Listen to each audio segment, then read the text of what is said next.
नमस्कार सभी को। दोस्तों फाइनली 2026-27 फाइनेंशियल ईयर के लिए हमारी वित्त मंत्री निर्मला सीतारमण ने आज यूनियन बजट को पेश कर दिया है। अब इस बजट को लेकर सरकार बहुत बड़े-बड़े दावे कर रही है। इसको विकसित भारत के लिए एक लंबी छलांग बता रही है। सरकार का कहना है कि 53 लाख करोड़ का एक्चुअली 53.5 लाख करोड़ का ये बजट बुनियादी ढांचे, रोजगार और भविष्य की टेक्नोलॉजी पर फोकस करती है। तो दावे तो बहुत सारे हैं, उनको तो आज की इस वीडियो में हम कवर ही करेंगे, लेकिन इन दावों के पीछे जो कड़वे सच हैं, जो आपकी जेब पर और हमारे देश की आर्थिक हालत पर भी असर डालते हैं, उनको भी हम समझने की कोशिश करेंगे। और आज की इस छोटी सी वीडियो में हम बजट के हर उस पन्ने को खंगालेंगे जो हमारे आप जैसे एक आम नागरिक के लिए समझना बहुत जरूरी है। हम बात करेंगे बढ़ते हुए ब्याज के बोझ की, गिरते हुए रुपए की और उन ग्लोबल डील्स की जो दरअसल हमारे लोकल बाजार को बदल रहे हैं और वो भी निगेटिवली बदल रहे हैं। तो आखिर इस पूरे बजट में है क्या? आइए सब कुछ बहुत ही आसान भाषा में समझते हैं। तो सबसे पहले ये आप समझिए कि हमारे वित्त मंत्री ने इस बजट में सबसे बड़ा दांव लगाया है कैपिटल एक्सपेंडिचर पे। जैसा कि मैंने आपको कहा 53.5 लाख करोड़ का हमारा बजट है, तो सरकार ने अकेले कैपिटल एक्सपेंडिचर पे 12.2 लाख करोड़ का बजट खर्च करने का प्लान किया है, जो पिछले साल के 11.2 लाख करोड़ से काफी ज्यादा है। अब गवर्नमेंट का मानना ये है कि सरकार अगर सड़कों पे, रेलवे पे, पोर्ट्स पे इन सबको डेवलप करने पे पैसा खर्च करेगी, इनको बनाने पे पैसा खर्च करेगी, तो उससे केवल इंफ्रास्ट्रक्चर डेवलप नहीं होगा बल्कि रोजगार के अवसर भी पैदा होंगे। इसके अलावा बजट की कुछ और बड़ी घोषणाओं की बात करें तो इंडिया में इंडिया सेमीकंडक्टर मिशन 2.0 और इलेक्ट्रॉनिक्स मैन्युफैक्चरिंग के लिए लगभग 40,000 करोड़ का बजट आवंटित किया गया है। इसके अलावा 7 नए ग्रीन रेलवे कॉरिडोर और उड़ीसा, तमिलनाडु जैसे राज्यों में रेयर अर्थ कॉरिडोर्स की बात की गई है। सरकार का विजन ये है कि भारत को मेक इन इंडिया के साथ साथ डिजाइन इन इंडिया का भी हब बनाया जाए। इसके अलावा जो वीबी जी राम जी योजना थी, जिसको लेके काफी बवाल मचा था, आपको याद होगा, इसके लिए 95,692 करोड़ का भारी भरकम बजट आवंटित किया गया है। अब ये जो नई योजना है, ये धीरे धीरे जो 2 दशक पुराना मनरेगा योजना है उसको रिप्लेस करेगी। अब मनरेगा तुरंत तो खत्म नहीं होगा, जैसे जैसे उसके प्रोजेक्ट खत्म हो जाएंगे, उसका जो पेमेंट है वो पूरी हो जाएगी, उसके बाद उसको बंद कर दिया जाएगा। लेकिन इस बार अभी भी मनरेगा के लिए 30,000 करोड़ का बजट रखा गया है, जो पिछले साल का 88,000 करोड़ से काफी कम है। अब देखना ये भी होगा कि मनरेगा से वीबीजी राम जी की योजना की ओर जो ट्रांजिशन है वो स्मूथ होने वाला है या इससे भी ग्रामीण रोजगार पे काफी असर पड़ेगा। इसके अलावा जल जीवन मिशन के लिए सरकार ने 67,670 करोड़ रुपए और पीएम आवास योजना के लिए 54,917 करोड़ रुपए का आवंटन किया है। और ये आंकड़े बता रहे हैं कि सरकार केवल ग्रामीण बुनियादी ढांचे पर खर्च नहीं कर रही है, बल्कि योजनाओं के स्वरूप में भी काफी बदलाव किया जा रहा है। तो अभी तक तो हमने बात कर ली आवंटन का, सरकार के दावों का, लेकिन हर सिक्के के दो पहलू होते हैं और इसका भी जो दूसरा पहलू है वो उतना चकाचौंध नहीं है। वो दूसरा पहलू है देश के बढ़ते हुए कर्ज का। बजट 2026 के आंकड़े के हिसाब से ही हम बात कर रहे हैं। भारत का जो फिस्कल डेफिसिट है, जो हमारा राजकोषीय घाटा है, वो 4.3% रहने का अनुमान है। सरकार इसे कम करने की लगातार कोशिश कर रही है, लेकिन उधारी यानी कि जो हमने ग्रॉस मार्केट से बारोइंग की है, उसका आंकड़ा 17.2 लाख करोड़ तक पहुंच चुका है। और सबसे बड़ी चिंता की बात यह है कि हमारे टोटल बजट का एक बहुत बड़ा चंक, एक बहुत बड़ा हिस्सा केवल ब्याज चुकाने में जाता है।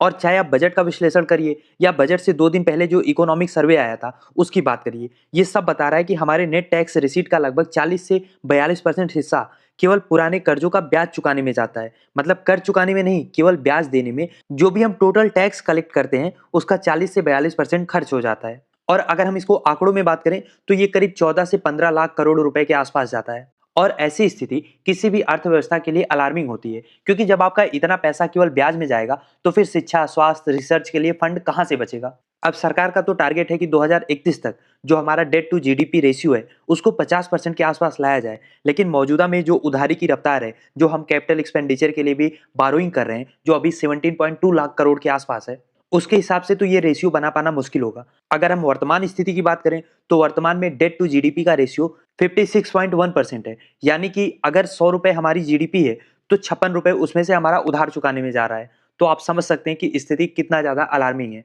और 2031 तक डेट टू जीडीपी का रेशियो अगर 50% करना है तो जो हमारी नॉमिनल जीडीपी की ग्रोथ है उसको कम से कम 10 से 11% के आसपास रहना होगा, जो किसी भी हाल में पॉसिबल दिख नहीं रहा है।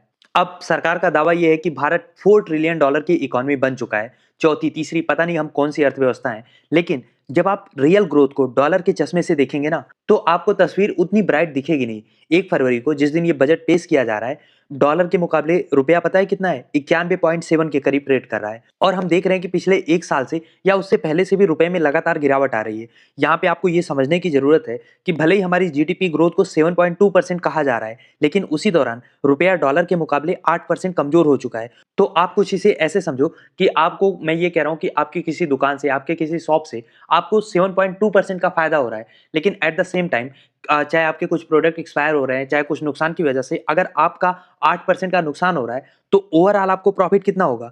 आप कहोगे प्रॉफिट कहाँ होगा? -0.8% का लॉस होगा, है ना? तो सेम हालत हमारी जीडीपी के साथ हो रहा है। जीडीपी ग्रोथ है 7.2% की, लेकिन रुपया जो है वो डॉलर के मुकाबले 8% कमज़ोर हुआ है। तो अंतर्राष्ट्रीय बाजार के हिसाब से हमारी जो डॉलर टर्म ग्रोथ है, वो नकारात्मक रही है। यही कारण है कि 2024 में जो हमारी पर कैपिटा इनकम थी, वो $2396 थी, जो 2026 में $2934 के आसपास रहने का अनुमान है। और आपको पता है वैश्विक स्तर पे पर कैपिटा इनकम का औसत क्या है? वो है $13,000। तो आप समझ रहे हो हम कितना पीछे हैं? हम हैं $3000 पे और वैश्विक एवरेज कितना है? $13,000। और फिर आप देखोगे कि विदेशी निवेशक भी भारतीय बाजार से पैसा इसीलिए निकाल रहे हैं क्योंकि रुपए के गिरने से उनका वास्तविक रिटर्न कम हो रहा है। अब हमारी वित्त मंत्री ने एक बड़ा लक्ष्य ये रखा है कि 2031 तक ग्लोबल सर्विस सेक्टर ट्रेड में भारत की हिस्सेदारी 10% करना है, यानी कि सर्विस सेक्टर में भारत को 10% पहुंचाना है। वर्तमान में हम 4.3% के आसपास हैं और इसको अचीव करने के लिए एक high powered education to employment enterprises standing committee बनाने की बात भी की जा रही है। लेकिन यहाँ पे सवाल ये है कि क्या बिना मैन्युफैक्चरिंग के सर्विस सेक्टर टिक भी सकता है? क्योंकि आप दुनिया के किसी भी देश का इतिहास उठाकर देख लीजिए, मैं विकसित देश की बात कर रहा हूँ। मैन्युफैक्चरिंग ही वो इंजन है जो सर्विस सेक्टर के डिब्बे को खींचता है। अगर हम कार नहीं बनाएंगे तो फिर उसकी सर्विसिंग का मार्केट कैसे बनेगा? अगर हम खुद के सॉफ्टवेयर प्लेटफॉर्म जैसे कि मेटा, गूगल या ओपन एआई नहीं बना पाएंगे तो हम केवल दुनिया के आईटी प्लम्बर और कोडर्स बन के रह जाएंगे और वो फिर सर्विस सेक्टर नहीं होता है, वो सही मायने में बस चीप लेबर प्रोवाइडर होता है। भारत रिसर्च एंड डेवलपमेंट पर अपनी जीडीपी का 1% से भी कम खर्च कर रहा है, जबकि चाइना और अमेरिका 2 से 3% से ज्यादा अपनी जीडीपी का केवल आर&डी पे खर्च कर रहे हैं। इसीलिए मैंने कहा ना कि सरकार के दावे कुछ और बोल रहे हैं, बजट कुछ और बोल रहा है। डीप टेक और स्किलिंग पे जोर देने की बात हो रही है, पर अगर हमें सर्विस सेक्टर को भी बढ़ाना है तो उसके लिए कुछ तो पीछे मैन्युफैक्चरिंग का बेस होना चाहिए। और जब हम अपनी जीडीपी का 1% भी रिसर्च एंड डेवलपमेंट पे नहीं खर्च कर पा रहे हैं तो क्या हमारी इकोनॉमी गिग वर्कर से निकल के इनोवेटर्स की इकोनॉमी बन पाएगी? ये एक बहुत बड़ा क्वेश्चन मार्क है। खैर, इसके अलावा मिडिल क्लास को भी इस बजट से काफी उम्मीदें थी, लेकिन फिलहाल के लिए डायरेक्ट टैक्स स्लैब में कोई बड़ा बदलाव नहीं हुआ है। इनकम टैक्स एक्ट 2025 को 1 अप्रैल 2026 से लागू किया जाएगा, स्लैब वही पुराना रहेगा। कुछ छोटे बड़े बदलाव किए गए हैं, लेकिन वो बहुत सिग्निफिकेंट नहीं है, जैसे कि आईटीआर फाइलिंग की ड्यू डेट को 31 अगस्त तक बढ़ा दी गई है। हाँ, इसके अलावा शराब, तेंदू के पत्ते, स्क्रैप जैसे जो सामान है, उन पे टैक्स को 1% से बढ़ा के 2% कर दिया गया है। इसके अलावा आपको पता ही है, ये बताने की जरूरत नहीं है कि शेयर मार्केट बुरी तरीके से क्रैश कर गया है। अब वैसे तो 1 फरवरी को संडे है, मार्केट नहीं खुलता, लेकिन क्योंकि बजट आना था, बजट एक मार्केट मूविंग इवेंट होता है, इसीलिए जनरली स्टॉक एजेंसियां जो होती हैं, वो इसको विशेष ट्रेडिंग सत्र के रूप में खोलती हैं, ताकि जो निवेशक है वो बजट की घोषणाएं सुनकर तुरंत रिएक्ट कर सके। तो निर्मला ताई के बजट को सुनकर तुरंत निवेशकों ने रिएक्ट भी किया, मार्केट पूरी की पूरी क्रैश हो गई।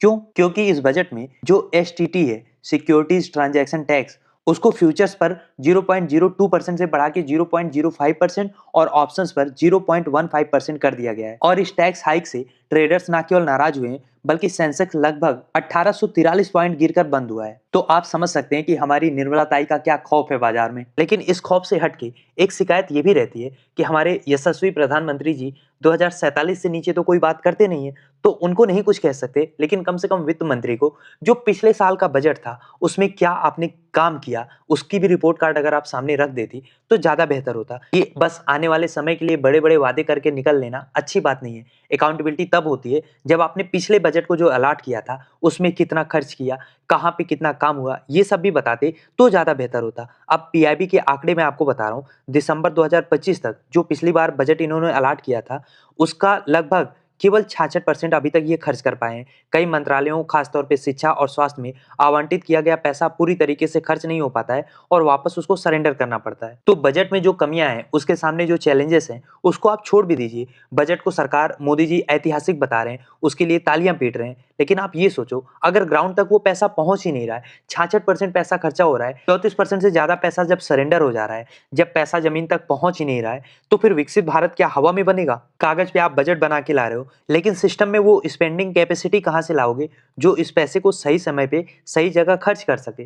खैर दोस्तों, ये मैंने आपको बजट समराइज करके बताने की कोशिश की, जो बस एक मिला-जुला पिटारा है, जहां एक तरफ सरकार इंफ्रास्ट्रक्चर और आधुनिक भारत के बड़े-बड़े सपने दिखा रही है, तो दूसरी तरफ कर्ज का बढ़ता हुआ बोझ और ग्रामीण भारत की पुरानी योजनाओं को खत्म करना चिंता भी पैदा कर रहा है। सवाल यहाँ पे ये है कि क्या 12 लाख करोड़ का जो कैपिटल एक्सपेंडिचर है, वो वाकई में देश के अंदर नौकरियों की बाढ़ लाएगा, या फिर हम बढ़ते हुए कर्ज और गिरते हुए रुपए के एक ऐसे चक्रव्यूह में फंसते जा रहे हैं, जिससे निकलने में वाकई में 2047 आ जाएगा। खैर, आप क्या सोचते हैं इस बारे में? लिखिए अपनी राय कमेंट बॉक्स में। और अगर अभी तक आपने चैनल को सब्सक्राइब नहीं किया, तो प्लीज़ चैनल को सब्सक्राइब करिए, ताकि ऐसी और भी वीडियोज़ हम आपके लिए ला पाएँ।